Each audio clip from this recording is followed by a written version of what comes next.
આ તરફ અમદાવાદમાં સોનાની હેરાફેરીના નવા પેંતરા સામે કસ્ટમ વિભાગે લાલ આંખ કરી છે। અંડરવેર અને ખિસ્સામાં સંતાડીને દુબઈથી સોનું લાવ્યા હતા આરોપી। કસ્ટમ વિભાગના એર ઇન્ટેલિજન્સ યુનિટની કાર્યવાહી કે જ્યાં દુબઈથી અમદાવાદ આવેલા મુસાફર પાસેથી સોનું ઝડપી પડાયું। આરોપીએ ખિસ્સામાં સોનાની 3 લઘડી છુપાવી હતી। અંડરવેરમાં પણ સોનાની પેસ્ટ સંતાડી હોવાનું સામે આવ્યું। કસ્ટમ વિભાગે 96 લાખની કિંમતનું 601.940 ગ્રામ સોનું જપ્ત કર્યું છે।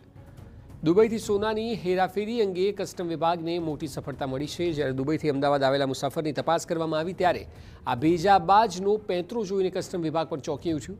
આરોપીએ તેના ખિસ્સામાં સોનાના બિસ્કિટ અને અંડરવેરમાં પેસ્ટ સ્વરૂપે સોનું છુપાવ્યું હતું। હાલ તો પોલીસે 96 લાખની કિંમતનું સોનું જપ્ત કરીને વધુ કાર્યવાહી હાથ ધરી છે।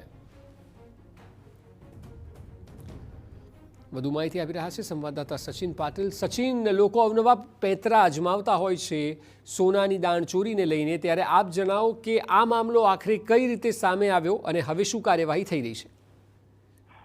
અક્ષય, જે પ્રકારે કસ્ટમ વિભાગ અને અન્ય જે એજન્સીઓ છે જે આ મામલે કાર્યવાહી કરતી હોય છે, ત્યારે એમનું એક કોઓર્ડિનેશન છે અને સાથે જ સાથે જે પણ યાત્રીઓ આવતા હોય છે ને એમના ઉપર શંકા જતી હોય છે અને સાથે જ સાથે સ્કેનિંગમાં પણ જે માહિતી એમને સમજ પડતી હોય છે અને બીજું જે ઇન્ટેલ છે એના આધારે આપ કાર્યવાહી થતી હોય છે। જે પ્રકારે આપ વિડીયો પણ જોઈ રહ્યા છો, એ વિડીયોમાં જે પ્રકારે અંડરવેરમાં ડબલ લેયર કરીને અને એનું જે પેસ્ટ છે સોનાની એ બનાવવામાં આવી હતી, ત્યારે એક નવી મોડસ ઓપરેન્ડી છે। આ સિવાય પણ જે કોઇલ છે કે પછી અન્ય ઇલેક્ટ્રિક વસ્તુઓ છે એમાં પણ આ જ પ્રકારે ગોલ્ડ જે છે સંતાડીને લાવવામાં આવતું હોવાની ઘટનાઓ સામે આવી છે। એ સિવાય પણ ગોલ્ડની જે સ્મગલિંગ છે, સ્મગલિંગમાં અવનવા પેંતરા અજમાવતા હોય છે। જે પેસેન્જર્સ આવતા હોય છે, કેરિયર્સ જે આવતા હોય છે, એમના પાસેથી કસ્ટમ વિભાગ આ પ્રકારની જે કાર્યવાહી છે એમની સામે કરતું આવ્યું છે।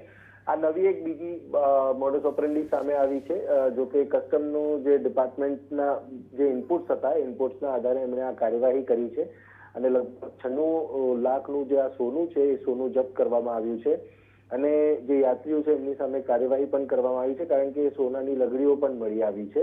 ત્યારે એ જે યાત્રીઓ છે એમની સામે કસ્ટમ્સ એક્ટ મુજબ કાર્યવાહી કરવામાં આવી છે અને સતત આ પ્રકારની જે ઘટનાઓ સામે આવી પણ રહી છે, ત્યારે એમને કેવી રીતે અંકુશમાં લાવવી એ માટેનો પણ પ્રયાસ એક ચાલી રહ્યો છે। પરંતુ જે પ્રકારે આ ગોલ્ડ સ્મગલિંગની ઘટનાઓ સામે આવી રહી છે એ પ્રમાણે કસ્ટમ વિભાગ સહિતની જે એજન્સીઓ છે એમણે ખૂબ એલર્ટ રહીને કામગીરી કરવી પડે એ પ્રકારની સ્થિતિ અત્યારના સમયને જોઈને વિચારી શકાય, લગાવી શકાય। જી બિલકુલ, આભાર સમગ્ર માહિતી।